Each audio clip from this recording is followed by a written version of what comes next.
you can't really make all that many mistakes, because when we're very unforgiving. Yes, super unforgiving. And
Sup, G? Why do we always start like that, Blair? I don't know. We don't have anything better to do, and we're trying to make it so our intros aren't boring. Well, sure, I guess. Our intros are going to be boring anyway, so it doesn't really matter. We should just usually just jump into it.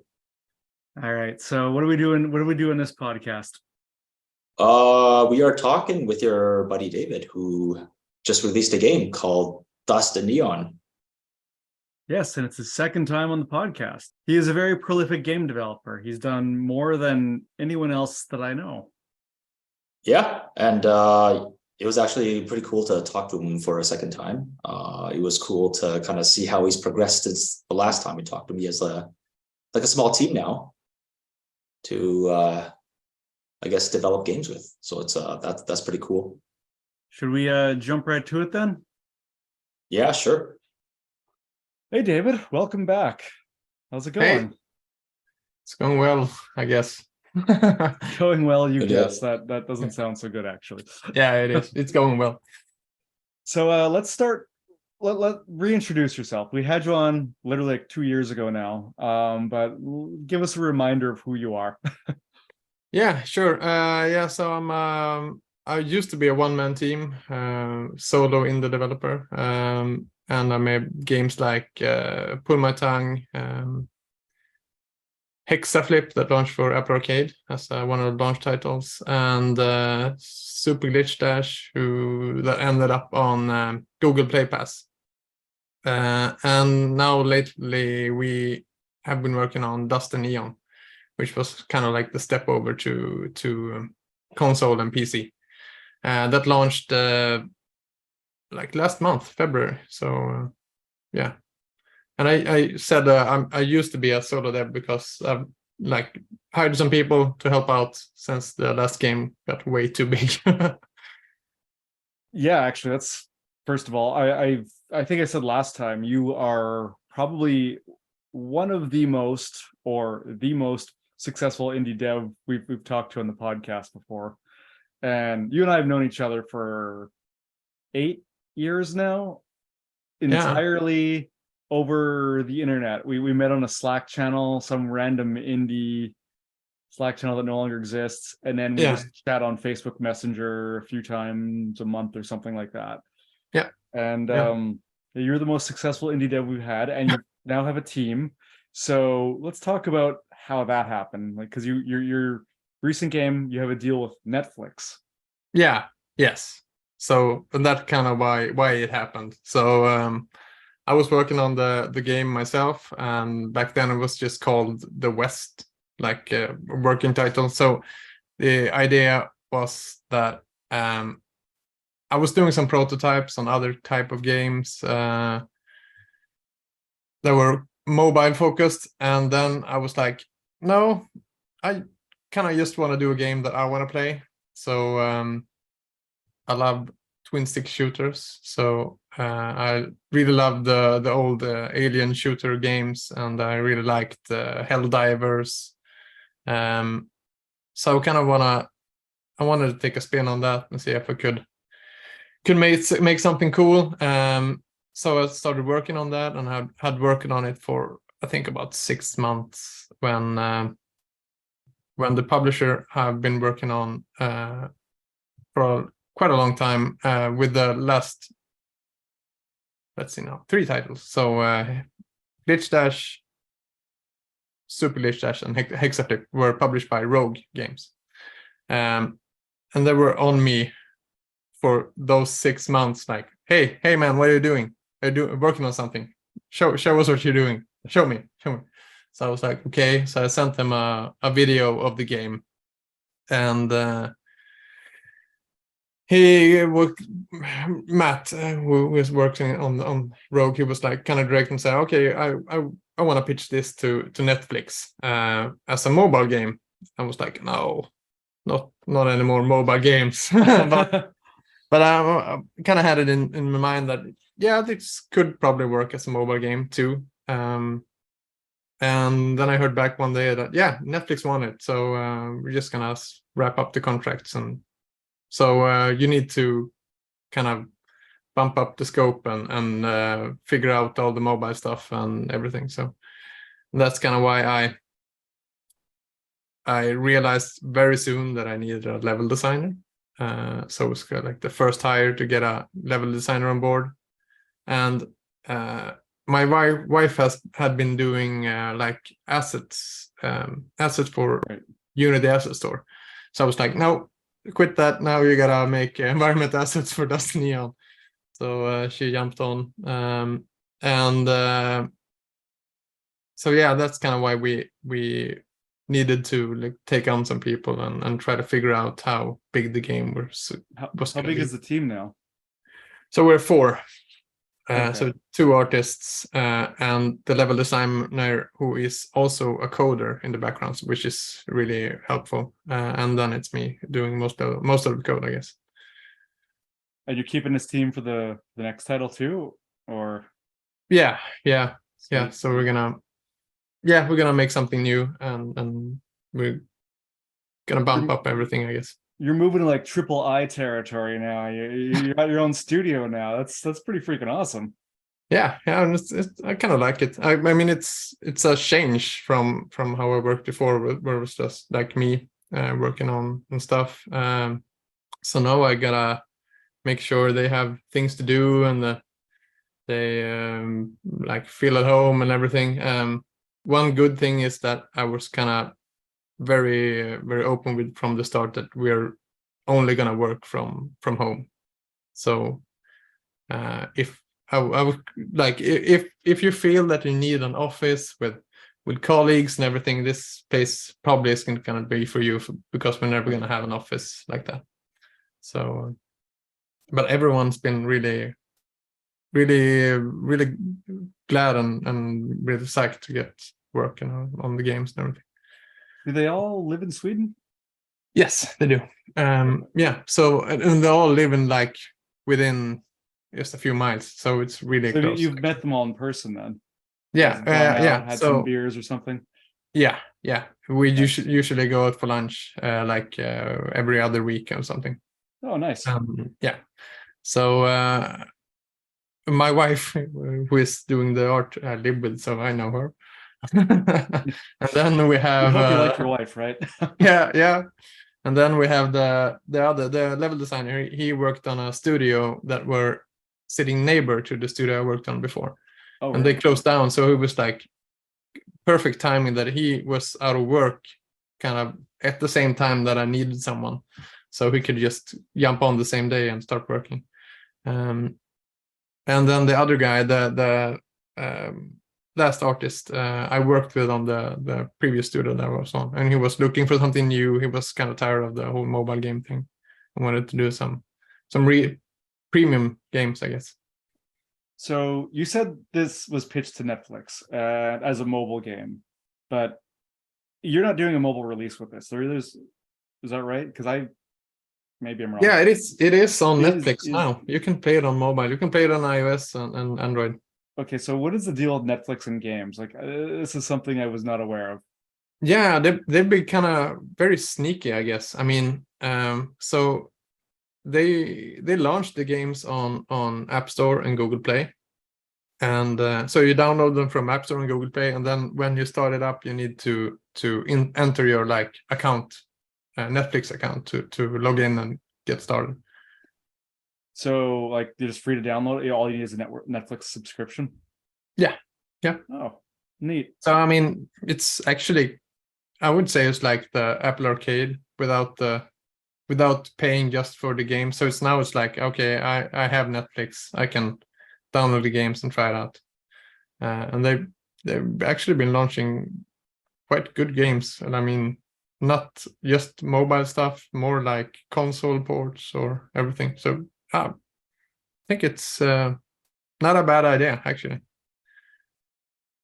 Interesting. Yeah, I don't know if I'll check it out because I don't really play a lot of mobile games anymore. And Yeah, but I think But- they've been launching like there was some like more like PC indie game that was ported to Netflix to mobile. I can't remember the name now, but I mean, yeah, they're doing like proper premium stuff, I think. oh, nice. So Yeah, is maybe- Netflix their only focus is the mobile market?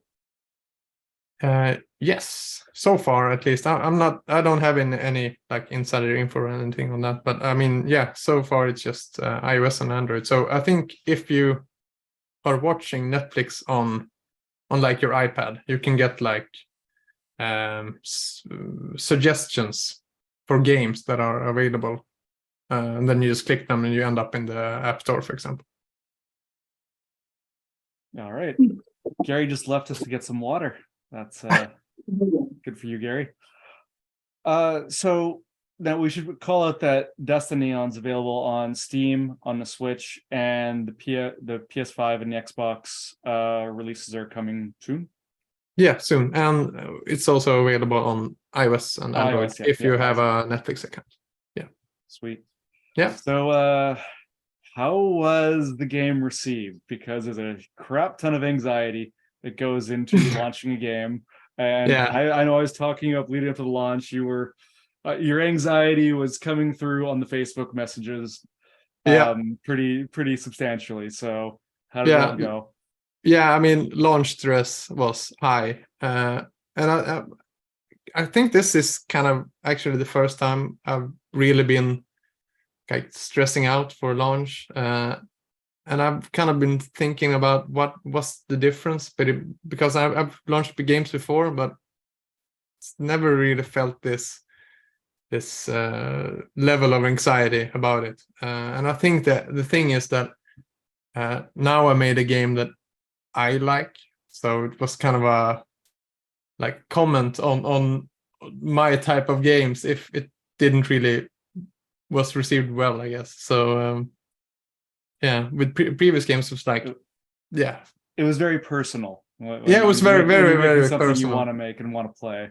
Yeah, I definitely can relate to that. yeah. So yeah, it's actually very, very personal. So with the previous games, I was like making games that I thought people wanted to play, and if they weren't all that successful, it didn't really matter, because it just felt like, okay, I had the wrong idea of what players wanted to play.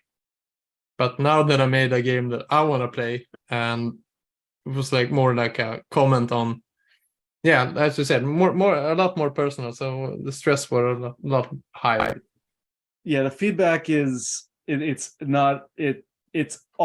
you take it personally. It's like they don't like you. It's not about the game or just some. It's a personal attack when you get feedback on or at least criticisms on something you've created.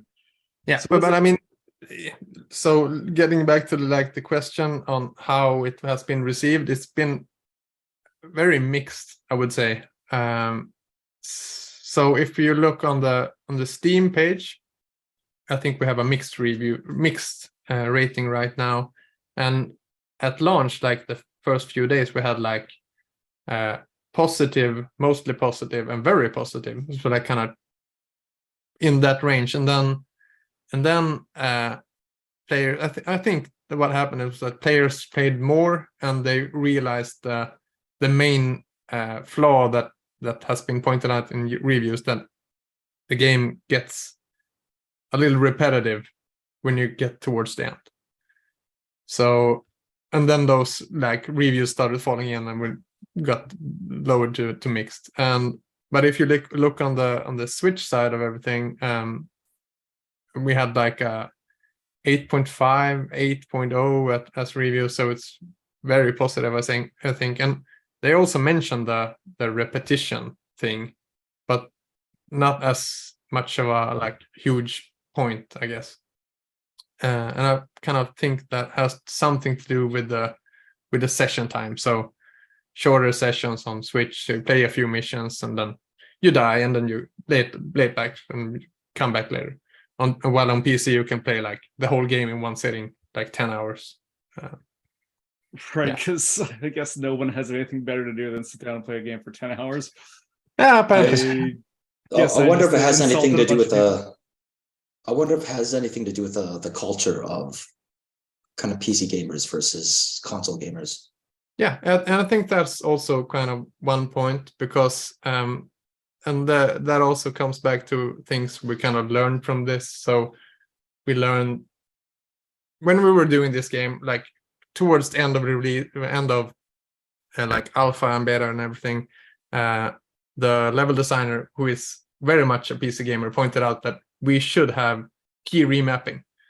And I was like, oh yeah, I know, but I mean, it's gonna take like 2 weeks to get in, and we have a shit ton of stuff to do. And I mean, let's just add it in an update. I thought I was like, it can't be all that requested that we need it for launch. And boy, I was wrong. So wrong. Yeah. Yeah, I guess we should keep that one in mind, Gary. Yeah. What? Yeah. Key bindings and being able to customize. Yep. Yeah. If you don't have that, you're like axed from the. I wonder if that's really as important for JRPGs, because I don't really see that very often. Yeah, but I mean, they're gonna be requesting. You never know. Yeah, you never. Did you actually? So, did your publisher, when they were testing it, did they give you any kind of feedback like that as well? Like, did you have any indication prior to launch that maybe this was going to be some of the feedback you were going to get? No, not anything external, just from the level designer. And I was like, yeah, I know he is like always right. When he says something, it's most likely always true. But it was like, yeah, but we don't really have the time to do this. So that's fair. I mean, yeah. You're managing a project, you gotta make the decisions on like that. Yeah, and we were launching on like, so it's like we are 4 people, but my wife is on parental leave, so we have twins. Oh, yeah. So congratulations. Thanks.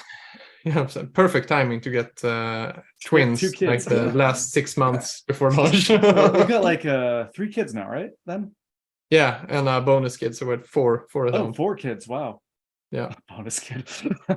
yeah, but she's 15, so yeah, we barely even see her. She's mostly away. Yeah. At that age, you don't want to hang with your parents, so. No, we're boring. Yeah, but I mean, you make video games. How boring could you possibly be? Super boring. Oh, according to her, I guess.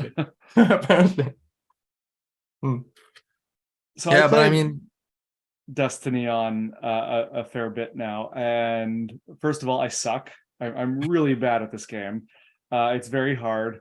Like, I'll run into a room and like 6 robots will jump out and like just shoot me down right away. I'm trying not to swear here, but and it's like, so I'll try and run away, and they chase after me. They just keep chasing, and I'll run all the way back to the start of the level. There's nowhere to hide for cover. And it's like, well, I'm dead. Yeah, they're relentless. Yeah, I haven't made it to the first boss yet because I really am that bad.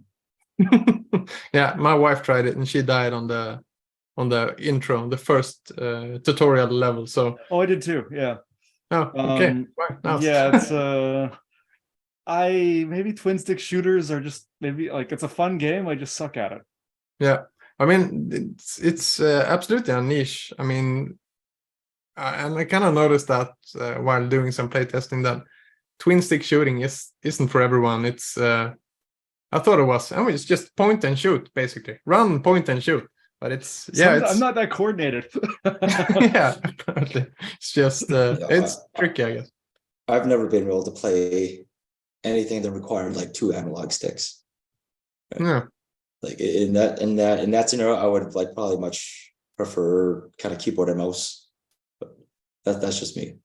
Yeah, and also one thing that kind of surprised me, which was, I guess, naive to not think, but I mean, I thought that twin stick shooters, even on Steam, would be played with like a controller, twin sticks, but basically everyone is playing with keyboard and mouse. So with that in mind, I kind of get that we should have had key rebinding even more, I guess.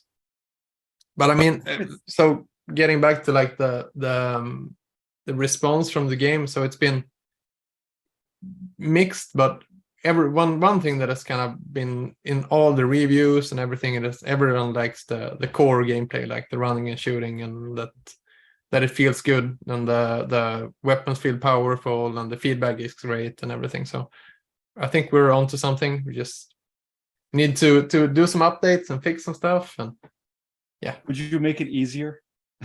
No. Okay. Good answer. No. Yeah.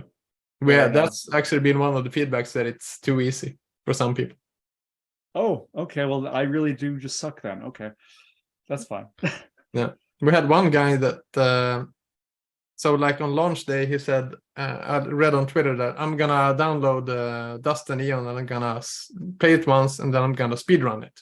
I was like, okay, it's gonna be interesting, because I mean the whole idea of the game is it's kind of it's not a traditional roguelite where you play one level after the other. It's instead you need to reach a certain level to unlock a boss, so you can challenge him, and then you can reach another level to unlock the next box, and so forth. But so I was like, yeah, it's gonna be tricky to speedrun it.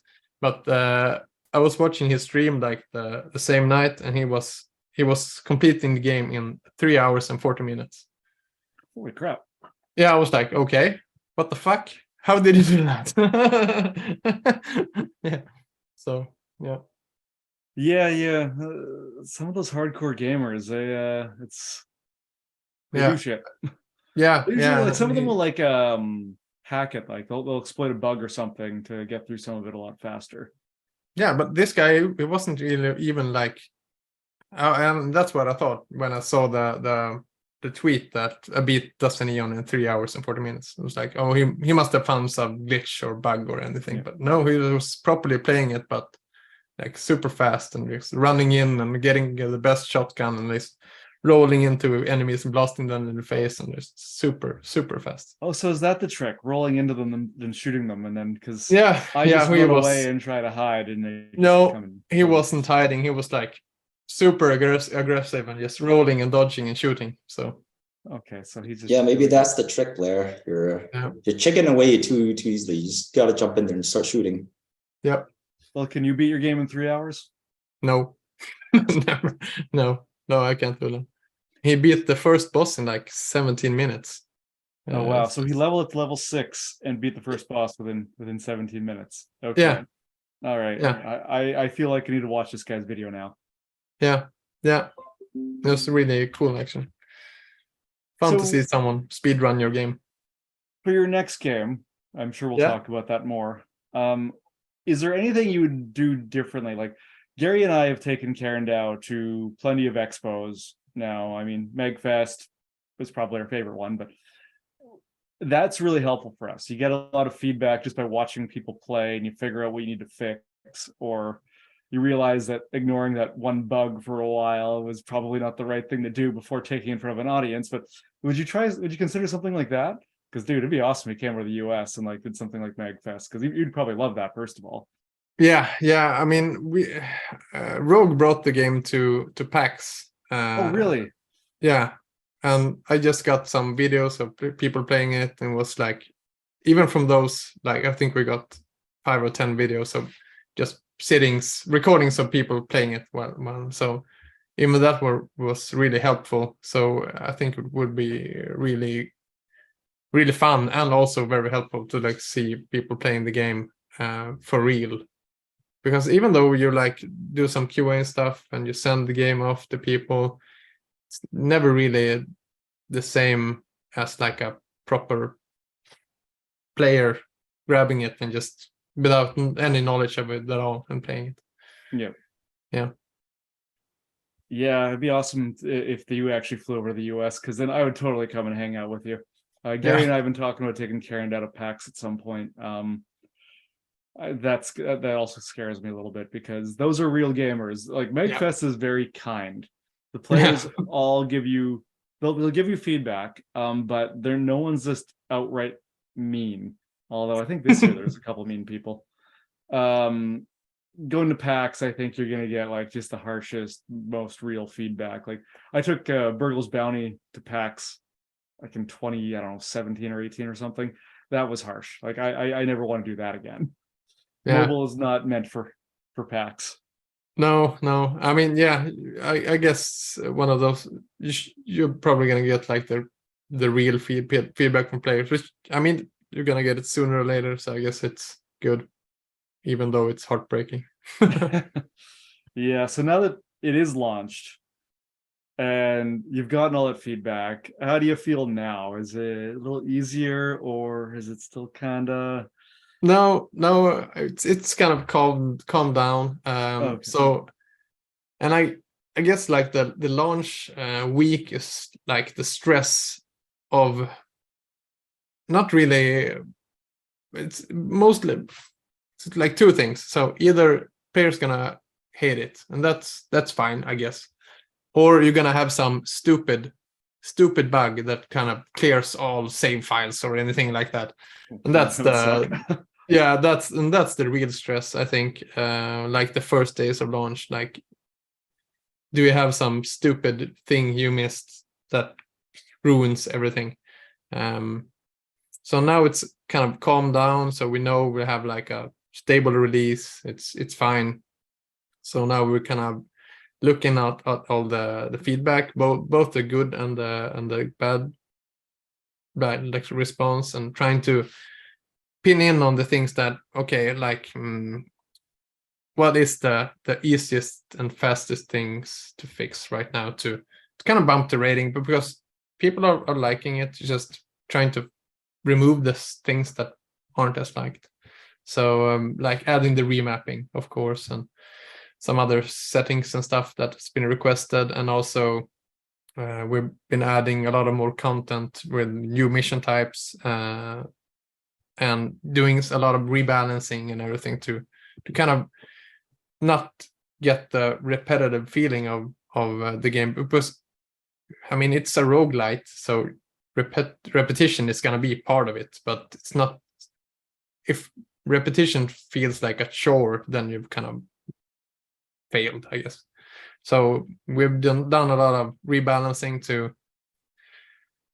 to avoid players creating a repetitive and boring like session for themselves, because they could kind of do that. So since we have like a mission board where you can select all kinds of missions, and we were just like adding new missions and everything. So if a player wanted to, they could. So let's say they unlocked the latest area, and they were like, I love the train heist missions, and we're just playing the latest area and the train heist missions over and over. I haven't played those yet. Those sound kind of fun. Yeah. I mean, I think we unlocked them at after boss 1. So if you ever beat boss 1, yeah. So I mean, so now we're kind of forcing players to move around the game more, to play different areas and different mission types, and also adding new mission types and new weapons and new levels and everything to kind of fake it up and make it to keep the fun, I guess, for the long run. So yeah. Is there anything you wish you did differently? I don't really know. I don't think so, but because I mean we worked as fast and as good we could within the super time limitation. And even though I was like, when we got the deal with Netflix, I set up a milestone for like, okay, this is like the deadline. I was like, okay, this is what I need, and then I multiplied it with 2, and thought this is gonna be fine. But we should have had more time anyway. Yeah, yep. But I mean, Isn't that the truth? yeah, but I think that even if we did have more time, we would still have like done the best we could within the time frame. So it's not like perhaps we wouldn't have had remapping anyway. So yeah, limited at launch. Yeah. How long was Neon Dust been in development for? 2.5 years. 2.5 years. And what would you say was your favorite moment throughout that whole time? I think like towards the like mid in the middle somewhere, when we were like doing good progress and adding new missions and getting new guns in and everything. That was really fun to like see the game grow, and where you can see like you could watch a video of a previous build. I'm like, okay, right, we added the main character here, and we added all these new guns, and oh, we got the proper music and sound in and everything. So I think that evolution. Yeah, so like probably at that point where everything just starts to seem like it's coming together. Yeah, it started to feel like a proper game. What are you playing now? Are you taking time? Are you taking any time to actually play games at all, or have you just been? No, I haven't really been playing much. Mostly because we had the twins, and that's been taking a lot of time. And then trying to like launch the game and all the updates. So I think the last game I actually played was Elden Ring. Oh, that's a little while now. Yeah, it's a little while, and I really enjoyed that. It was really good, and a lot of really good design choices in that game that I really liked. Kind of felt like taking away all the holding hand and stuff that a lot of new games have been doing, and like going back to how games were like in like early console ages, I think, something like that. I've never played Elden Ring, so I have no idea what it's like. I'll take super hard. Oh, I'm super hard. Great. I'll suck at that one too then. Yeah. I'm playing through Xenoblade Chronicles 3 right now, actually, and that game, I think it's the best in the series. Yeah. They just kind of fixed all the issues with the previous two, and everything just flows so well together.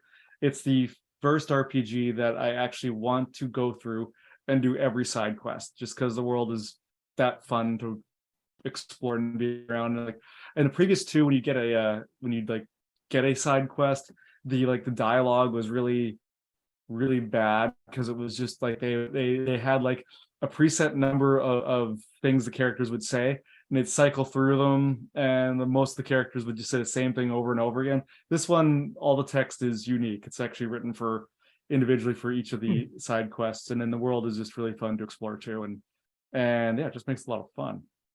Yeah, I think that's the thing with games, that you kind of need to get into, like the building on the exploration and having every part of the game feel like really polished and really well done. So you've played some earlier builds of Karendow, probably not that long ago even. Yeah. I think. I think it's good now. No, I think it's good. I mean, and I've seen a lot of like progress as well. I mean, so I think I've played like a super early build with just the prison, and then I've been watching. Yeah, I've been watching some of the later stuff that you've sent that looks super polished and like kind of next level for some stuff. So it's there's more to be done. Like I actually went through our entire, like, we use Trello as our project planner thing. Yeah, me too. And I went through and actually replanned everything and added actual months where I just spend polishing stuff. It added like basically an extra year to the development, but I don't know if I'm actually going to use all that polish time. But it's like because I will go months without playing the game and just be working on content and stuff and just not play it, and it could be as broken as shit. And usually it is actually when I play all the new stuff, it is so broken. It's like, oh great, now I got to spend like another 2 weeks fixing all this. So it's not so bad. And that's kind of how we worked with Dust and Neon too. So we were like pushing in new features and adding new levels and everything, and then we kind of played the game and like, okay, so we broke the tutorial now for some reason, and everything is like, okay, it started crashing here, and so we took like we usually did that. We took like a month adding new stuff, and then we took a week trying to fix everything. And then a month adding new stuff, and a week trying to fix everything. Oh, so what I'm doing is normal. Got it. Okay. Yeah. I mean, it's I'm not really sure you can get away from that because, I mean, so many systems working together and everything. So yeah. So would you consider yourself to be a AAA developer now? You got a team. You got a roguelite or roguelike? Which one is it? So it's like roguelike is the more hardcore one where you have no progression throughout the game. So if you die, you totally reset. Okay. Roguelite, you have like the upgrades and everything. So it's a roguelite. Gotcha. Yeah. So yeah, if you die, it allegedly gets easier the next time you go because you've grinded a bit. Yeah. I don't think that's true. No, it's not. No. It's I think it's just a feeling of progression because you can't really make the game easier the more you play because everything got to scale with the player. So even though you're getting better, where the enemies also have more health and do more damage and everything. So pivoting back to talking about Netflix, did they give you like a timeline? Was that all set, or did you tell them when you thought you could have it done? So I think. I can't really remember, but I think I had like a date in mind that I thought like we could probably be done by this time, and they were like, yeah, okay, this is okay. So it kind of boiled down to like a back and forth, like, okay, I think I can be done by this time, and they were like, oh yeah, that sounds okay. We can work with that.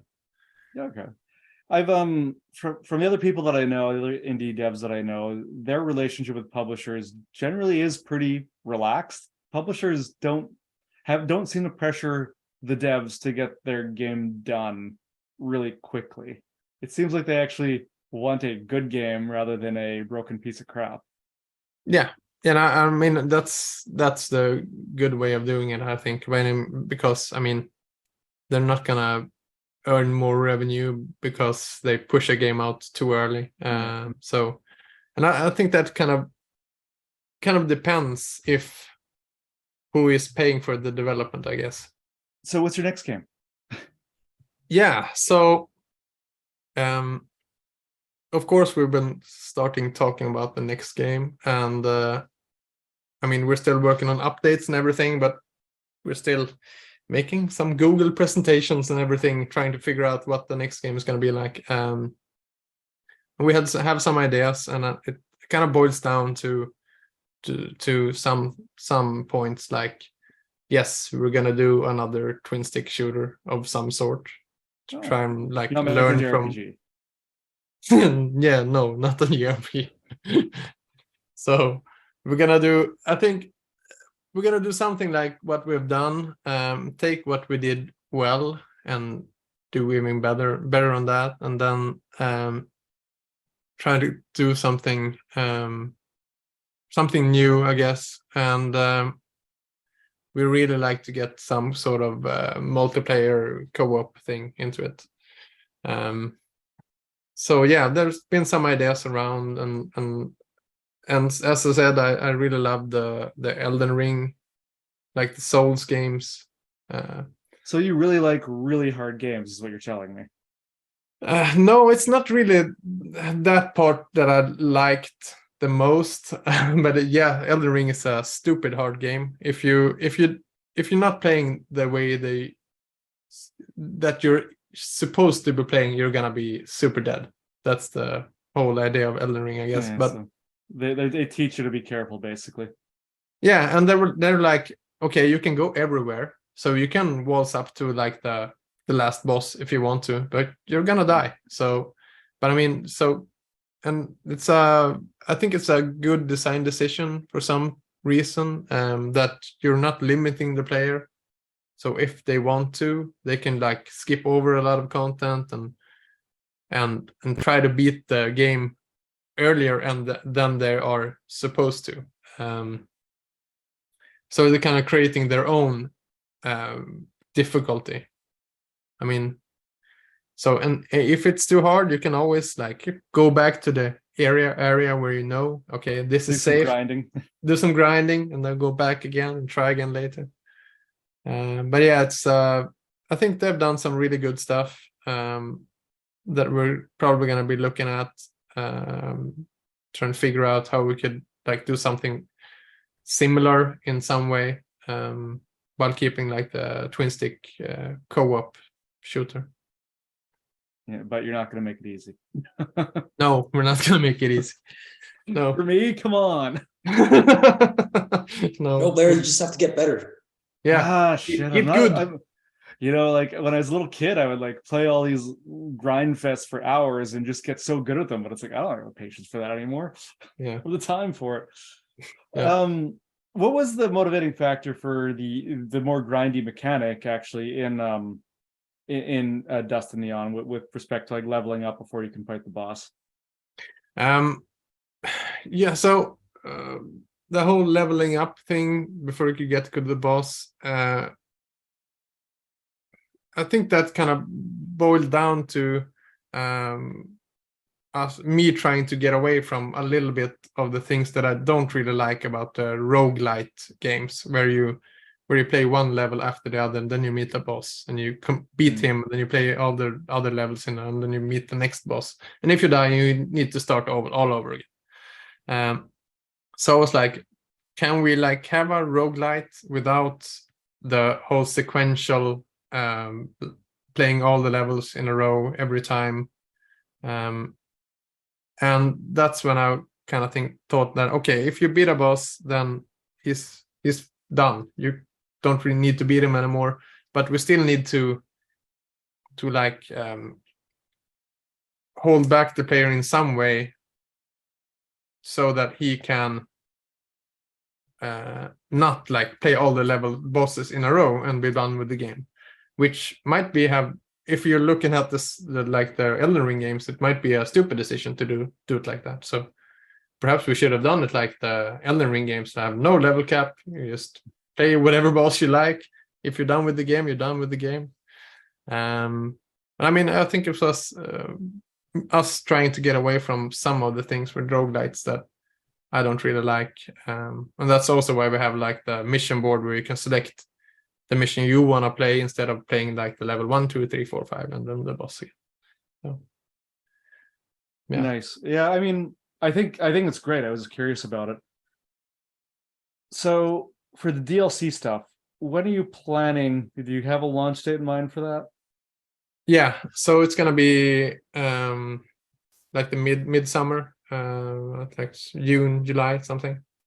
Okay, so a few months to go, yeah. But yeah, and we have a patch before that will fix some balancing and do some key rebinding, for instance. I mean, yeah.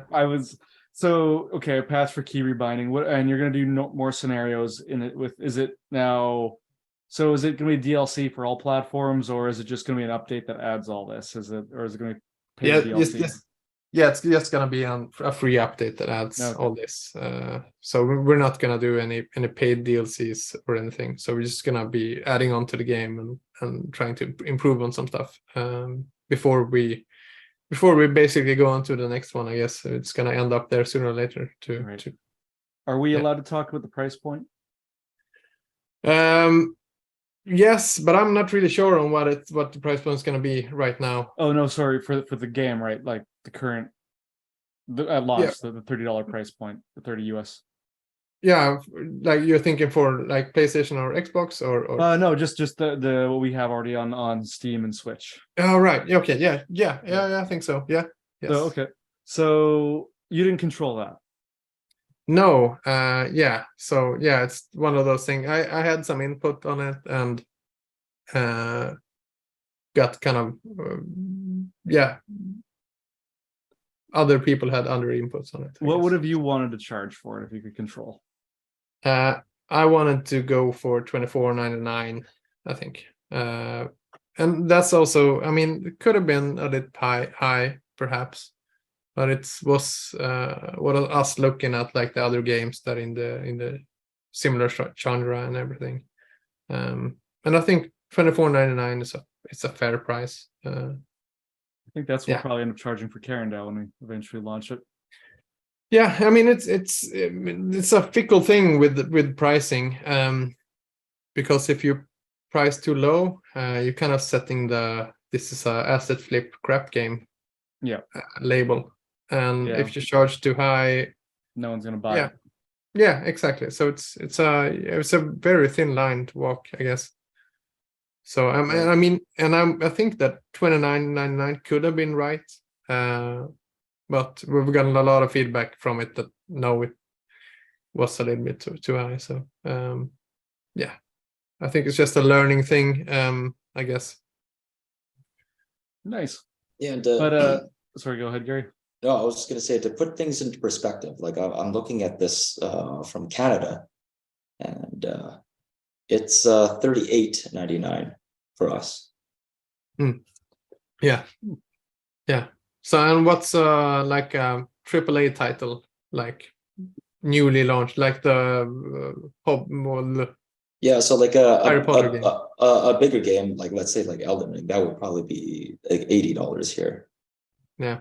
Canadian dollars. I mean, yeah, and that's kind of where you come in. So, and that's also one of the things that I've kind of learned, and that I made like a post-mortem thing for the team to kind of find what we should be looking for when planning for features and everything, and kind of ties into this that even though you're a small team making games, you're gonna get compared to the big titles just because of pricing. That's a good lesson to learn, and also probably a shitty thing to deal with. Yeah, it is kind of, I mean, because we got some feedback that okay, this game is $29.99. I can just buy, I think it was some example of some 3-year-old AAA title. I can buy this instead. Yes, that's true. Yeah, and it's very fickle. Like to deal with that feedback, and it's like, oh, I can buy this 3-year-old game for the same price. Like, fine, and go buy it. Yeah. I mean, but at the same time, I mean, they have some kind of point, I guess. I mean, even though you're a super small indie studio, you're gonna get compared to the big studios sooner or later. Yeah, it's not fair. That's so not fair. Millions of dollars of budget, and here we're basically putting together like chewing gum and like crackers to make a video game. Yeah. Anyway, that's kind of the take path that I've kind of been trying to get back to the team, that when we're planning features, we really gotta think about, do we really need this feature, and if we're gonna add it, can we make it so good that we can in some way be compared to like a AAA title? And I'm not talking like graphics here or anything, but I mean, let's say if you would compare a AAA top-down shooter with our game, and if you would compare like the core gameplay, like the running and the shooting, could we compare it to a AAA title there? And yeah, I think we could probably do that.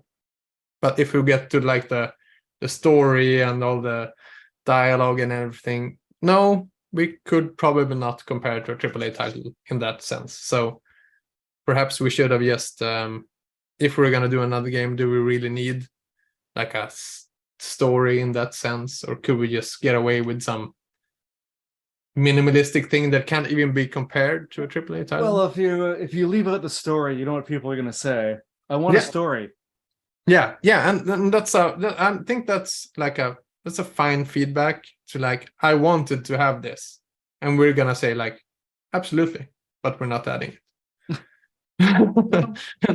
Yeah, but I mean, if you're looking at like Dead Cells, you can see that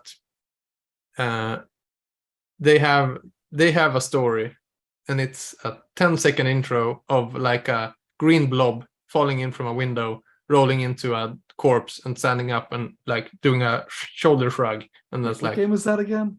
It's like the roguelike Metrovania thing where you run around, and it's Dead Cells. Oh, Dead Cells. Okay, yeah.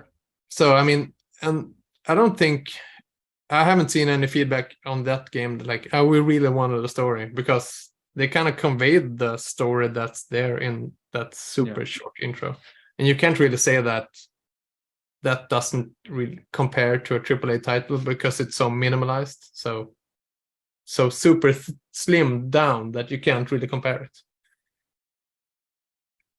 Yeah, I mean, I guess at the end of the day, when it comes to player feedback, you can't win. No, you can't. You're never gonna appeal out to everyone. Like, no. When we were at MegFest, this guy came up. These two guys came up to play the game. One of them just said, "Yeah, I don't like RPGs, so I'm not gonna like this." And I'm like, "Okay, perfect starting point." So you're playing, all right." And he was actually a really nice guy. We talked a fair bit. He gave me a Monster Energy drink just for the hell of it. I think they were these two guys were like really high on something. Like they were not sober. So, but he loved the music, and he said, "Yeah, I don't like this game, but I didn't like Chrono Trigger." It's like, well, if you didn't like Chrono Trigger, I don't have a chance to win you over. It's zero chance. But then his friend, super in RPGs, put the game on the hardest difficulty, and is the only person I've seen on that difficulty then go beat the first boss, the squid boss. And the hit point buff that the enemies get was just put in the game like literally that weekend. So I'd never actually seen anyone play it in that mode before. And this guy beat the boss, and like the strategy he used like made it seem like I had planned out all the item pickups and everything perfectly just to get through the boss on hard mode. It's like, wow, this makes me look really smart and not just really fucking lucky. But it was really amazing to watch. I was so happy to see it. And that guy really loved RPGs and loved the game. So it was kind of interesting to see that feedback and that sort of contrast, if you will, between someone who hates them and someone who loves them. Yeah, and I mean, I think that's a good way to make games. I mean, you can't make a game for everyone. I mean, you can try to make it appeal to most players who like that kind of game, but you can't make a game for everyone, because then no one is gonna like it. Yeah, basically. So and we have had some, like the guy who has been speedrunning the game, and he really loves it, and he's been kind of on the Discord, and like if someone comes in and have a question, he can answer it before I even sweet, you got a super fan. Yeah, so it's awesome, really awesome to see. And I think that's kind of the difference between the mobile industry and like the console and PC. So you get like this mini community of players loving the game. My friend's game Kung Fu Kickball, they were at MegFest as well this year, and they had some fans show up and ask him for an autograph, which is pretty cool. I mean, that's kind of awesome. It's kind of weird, because it's like, I'm not really a celebrity, or he's not really a celebrity, so he felt weird but also very flattered. It was kind of cool to hear about. Yeah. I mean, so that's why you need to come to like some of these video game expos. So you got your super fans coming up to ask you for your autograph, and making you feel special. And then I can sign it like a 3-year-old, like I always do. Keep on trucking, David Marquardt. So your next game, this still in conceptual design phase twin stick shooter. Are you working with a publisher again, or are you working with Rogue again, or? not really sure. I mean, I think that at some point we kind of need to try to do this on our own. Yeah, it kind of depends if this is the game for it or not. Did Rogue help you? Like, how did the publisher help you in this one? Yeah, so the publisher always handles like I would say like most of the boring stuff, like the documentation things and getting through the lot check Certification reviews processes. and everything. Yeah, like QA stuff and fixing localization, like the things like that. But I mean, we're What still marketing? doing sorry. What marketing? Yeah, marketing. Oh, of course, marketing. Absolutely. So I mean, and marketing, that's like leading up to launch and the launch and a bit post. Well, what about the community building before that? Because I feel like I'm terrible at this. Our Discord's dead. And I don't post on social media because I also hate doing that. Yeah. What do you think is the appropriate time to actually like start doing that stuff? Or do you do that a little bit, but not much? I don't see you posting that much usually. No. I mean, and we also have like a Discord that's super dead, and we also have like a Twitter account and everything that you should have. But I'm not super good at posting on them because I rarely know what actually to post on them. When I've tried it, it kind of feels like every media has a different style you gotta take. Yeah, you got to do like that TikTok stuff now too. Oh man, that I hate. Yeah. I hope they ban it in the US so I don't have to worry about it. So I don't have to care. Yeah. So I mean, I think where I've had the most luck is the places where most developers are the most scared to post, like Reddit. Oh yeah, well, 9gag. that's geez, Reddit. Yeah, it's like it's a minefield right there. Yeah, and also 9gag. I've also had that is that's like that's a picture posting site, right? Yeah, and they're super. It's like, yeah, you shouldn't really post there because as soon as it's something that could be perceived as an ad, they're gonna scream ad. But I mean, I've kind of found a way to navigate it somehow, like posting cool little short GIFs and not mentioning in the game really, except for in comments. And I mean, yeah, and Reddit is a whole other beast, but it's kind of the same thing, but it's a little bit of a nicer place and more developers, I think. But I always get nervous going to Reddit. It's kind of a crapshoot. Yeah, but I mean, yeah. So and comparing to like Facebook and Twitter just feels like a spam board, and you won't really have any luck unless you have like a 5,000 followers. Right. Yeah. I mean, we obviously have a Twitter, but the only thing I think we ever post on it these days are, here's our new podcast. Go listen. Yeah. And we talked to a couple interns or applicants to be interns for us. And I wanted to get their help to basically take screenshots for social media and stuff. And then I decided it's still too soon. I want to wait until I've got like tons of content to just show. And then that way, like every week I can post a new screenshot on Screenshot Saturday or something stupid like that. Or I mean, and that's also like, there's a lot of those things going on as well, like Screenshot Saturday and share your trailer Tuesday or whatever. Trailer Tuesday, that's a thing. Oh. Yeah. I mean, it's a day for everything. So if you were to like tune in on all these things and have like a Steam page ready and everything, you could probably like have a quite successful following just by doing that.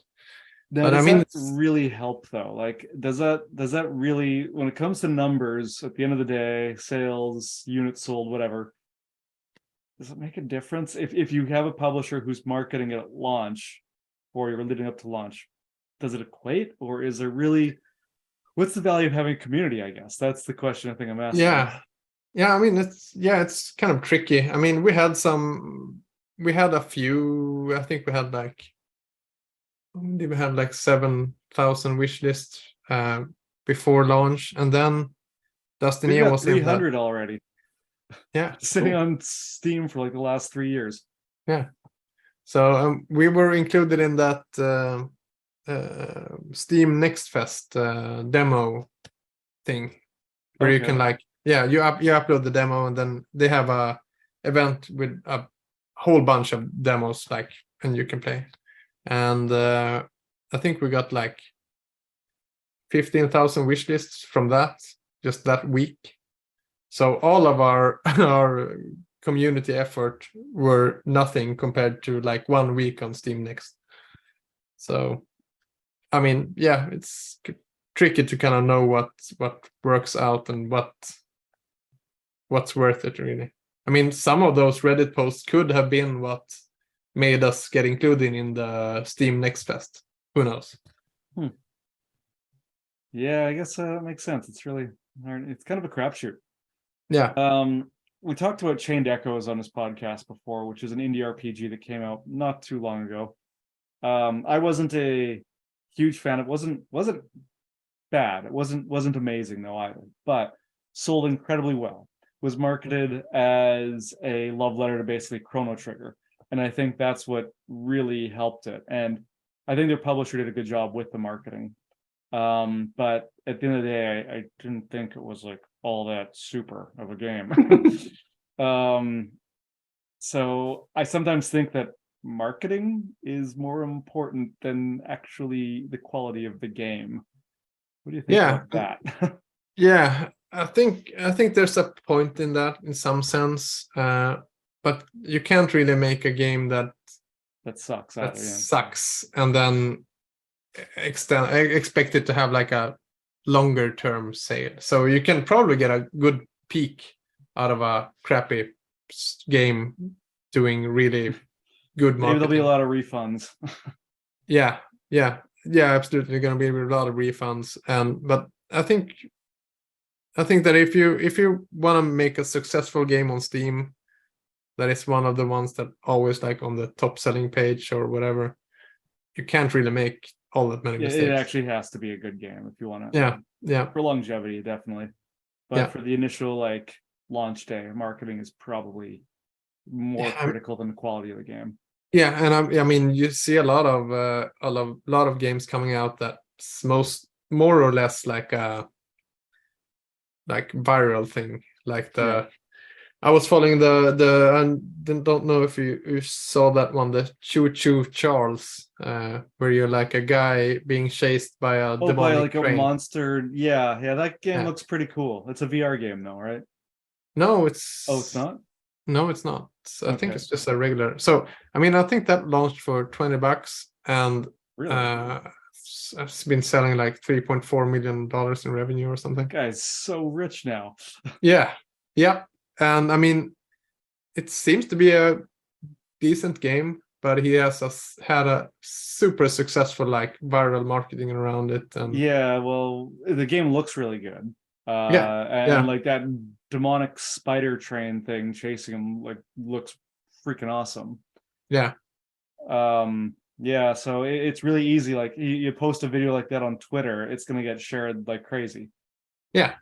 So I mean, and I think that he had a good game, a decent game in the background. So, but just that idea of you being chased by a demonic train, it's kind of a seller. So. Yeah, it's unique. It's a unique idea too. Yeah. But then you also have the other side of that coin, just trying to make one of those games that is like a viral thing that just kind of feels like a money grab instead. Yeah. So it's a tricky line to walk as well. So let me ask this: you've been doing this for a while. You've got quite a few games under your belt. Like, you're an avid game developer, and in the 8 years that I've known you, you've like punched out like. How many titles? 1, 2, 3, like 5, 6, maybe? Yeah, I think this is the 6th. Yeah. That's a lot. How do you get over the feeling when you see all these games that are getting pumped out of like, just being intimidated by just what the market does in this space now with indie games or games in general. There's just so much content now. Yeah, it's really is so much. And at first I was like, I thought it was gonna be easier to make games, I guess. Yeah. Yeah, me too. yeah. Yep. But I mean, I think for me, it's always been, for every game, it's been like, okay, I need to make it better. I mean, need to be even better. I would love to see you take on like a 10-year project like what we're doing. Although you probably get it done a lot faster because you got a team now and you're doing it full time. Yeah. I'm not really. I have a hard time working on updates. I mean, so like this was the longest project When you want to be done, done. you want to be done. Yeah, I want to be done. So yeah. But I mean, yeah, I think this like 2 years is, I think that's a good time for me to focus on. In 1 month, Karendow hits its 5-year development anniversary. Oof. Yeah. Yeah. Yeah, that puts us at halfway, right? About that. Yeah. I mean, not content wise, but overall, like game wise, we'll be done in probably. No, hopefully. I'm actually or less. I'm really impressed by that. I mean, I don't think I could have held out for 5 years. I think I'm nuts. I think I'm just insane. Like, yeah, I don't know how I'm doing it either. And Gary's patient with me. You're past the insanity point, Blair. Okay. You're way past insanity. That's fair. Yeah. I mean, I watched the like some small talk with the what's that game called? Dwarf Fortress guys. I don't know those guys. It's like a like MS-DOS game for like 20 years, and then they've converted it to like add art to it, I guess. And then now they have actually sold really well. Oh, really? So yeah, so they've been working on it for 20 years, and now they get like the reward for it. So well, hey, maybe Karendow will be like a raging success and it'll all be worth it. All I know is that, actually, this is a good question. So how did Dust and Neon sell? I would say it's sold decently. So can you actually share numbers or no? No, I'm not sure I could share those yet. Okay. I'd have to check. But I mean, let's say we didn't have Netflix supporting the game. I wouldn't really be all that psyched with how the sales went so far. So how does that make you feel? Because I mean, if Karendow sold like shit, I would be devastated. I'd be like, I would probably hit a really deep depression. yeah. The first week was kind of harsh because it sold really well, and then when reviews start coming in, that also kind of ties back to what I've been saying, that you can't really make all that many mistakes, because when we're very unforgiving. Yes, super unforgiving. And I think the console market is better, so it might be that we get a longer tail there, and with the updates and PlayStation, Xbox launches, we get a decent chunk of sales amount out of it. But it's tricky for sure. Yeah. I mean, yeah, I honestly, when I think ahead to the launch, when I put myself in that mindset, and if it doesn't sell well, I'd be like, oh my God, what have I done for the last 10 years? It scares the crap out of me, and my heart skips a beat, and I'm like, oh, is all this effort going to be worth it? Yeah. I mean, I think the first week was kind of rough, mostly because of all the stress and everything. Yeah. But now that's kind of settled down, I think that it's more like, okay, we're gonna do this again, but super well for the next one. So I think I'm feeling like, okay, I can do this better. And I mean, game has been appreciated, so it's just gonna Well, it is a Yeah, good game. those- It's a really good game. Yeah. Would love an easy mode, but it's a great game. Yeah, there is a easy mode. So if There you is? start, if you start like when you start save slot, there Oh is a shit! easy Maybe mode. I should. Maybe I should start a new game and put it on easy mode. Yeah. Because I was Yeah. like, no, I can take it. I can take it. Yeah. I guess I Yeah. can't. Is it like less robots, or how does easy mode, or less enemies have less health? Yeah. I added that on like a Friday after a few beers. So I think You don't I think remember? it's Got it. Got it. Nothing. It does nothing. No, I It's a think it's like lie. it scales down. I think it scales down like the enemy HP and enemy damage a bit. So it's they're a little bit easier on you, I think. Ah, that's nice. Yeah. Yeah, maybe I should start again and try that because I'm clearly not good.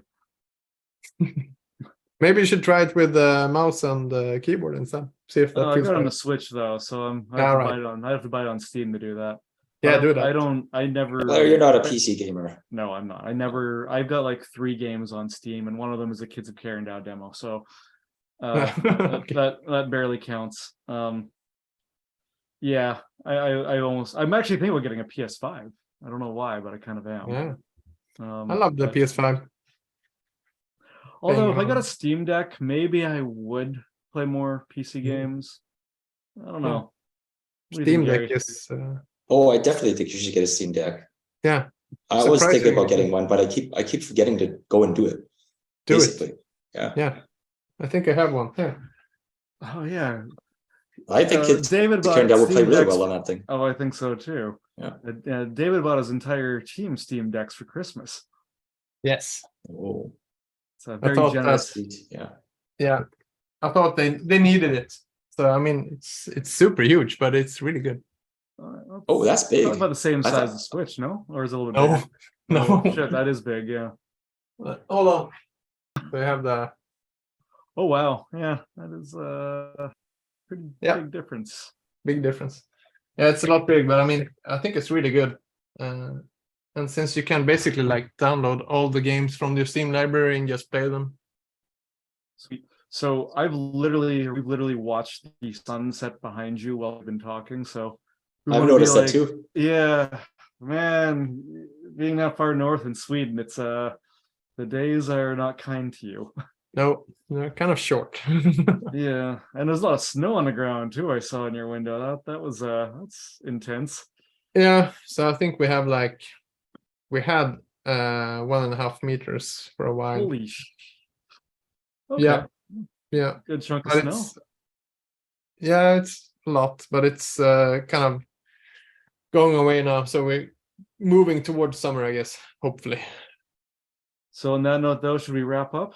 We've been talking for over an hour here. Yeah. Unless you have something else, You got anything, G? Yeah, I'm good. All right, David. Thanks again for joining us. Thanks for your time. Always awesome talking to you. Thanks for having me. Anyway, Thanks, it's been David. fun.